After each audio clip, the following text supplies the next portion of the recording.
Hello, viewer. Thank you very much for watching GIPSTE TV. Please, if today is your first time watching GIPSTE TV, kindly subscribe. If you already subscribed, please continue to like and share our videos so that YouTube recommend our videos for others to also watch. Thank you for always supporting the channel. Today's video, I'll be focusing on how you can use Microsoft Excel to analyze your data using regression technique. So you can use Microsoft Excel to run simple regression or multiple regression. So stay tuned with me so that I will share my screen and walk you through how you can use Microsoft Excel to run your data using regression technique.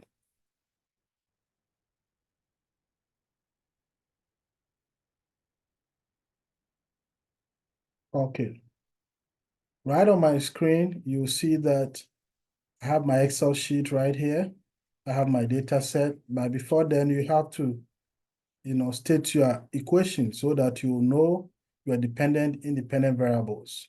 So I have 1, 2, 3, 4. I have 4 independent variables and I have 1 dependent variable. Okay, because I have more than 1 independent variable, the regression I'm going to do right now is multiple regression. But if I was to only do 1 dependent variable, 1 independent variable, then the regression type will be simple regression. But this particular analysis will be focusing on multiple regression. So here on top, you see that the equation, we have the economic growth as my dependent variable.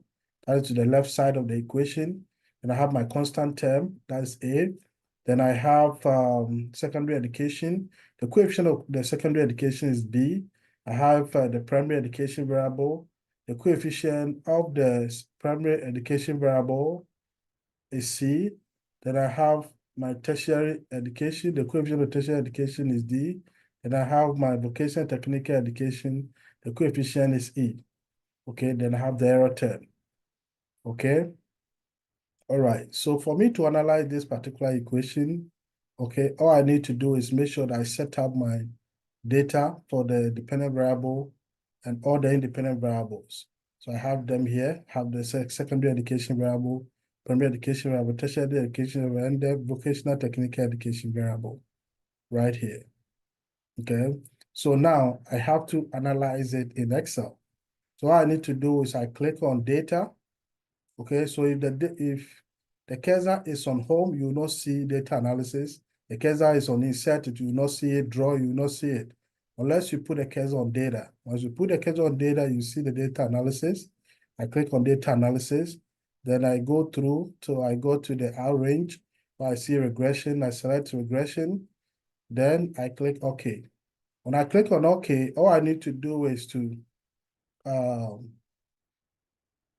specify my input range. So you have input Y range, input X range. The input Y talks about the dependent variable, and the input X range talks about the independent variable, or the 4 independent variable.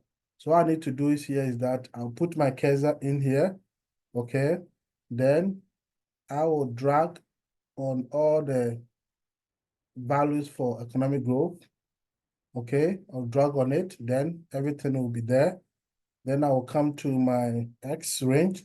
The X range, I will select everything from the B, okay? And drag it across to E, then drag it down. So I go to row 17 because it has captured every values for all the independent variable. Then I'll stop holding on it. Then everything will be captured in the system. So now I have to check my label. I can check my confidence intervals, okay, at 5% alpha level. Then I want the output to be on the new worksheet, okay. If I want to check for my normal probability plot, I can get it. Residual plot, I can get it. If I want to look for the residual or standard residuals or line fit plot, I can check all, but I only need simple regression in terms of multiple regression output. So all I need to do now is click OK. Then this is my output. So once you get your output, all you need to do is highlight on it. You highlight on it, okay? Then you copy. Then you open your Word document, you type in regression analysis, then you would paste your output. So in your output, you have all your output summary. You have the multiple R that, then you have your R square, adjusted R square, and you have the observation, the total observation 16. Then you have your F test for the ANOVA table. Then you also have your coefficients, okay, where we have the intercept, the A. Now the A is -6, okay? The coefficient of the secondary education is this. The coefficient for primary education is this. The coefficient of tertiary education is this one. The coefficient of the vocational and technical education is this one. Okay? Yes, I'll do another video to show you how you can interpret. So if you want to look at the significance level of each, independent variable, this is a column that you look at to see whether the p-value is less than 0.05 or greater than 0.05 to determine the significant level. Thank you all. This is the output for the multiple regression, and I will see you all in the next video. Thank you.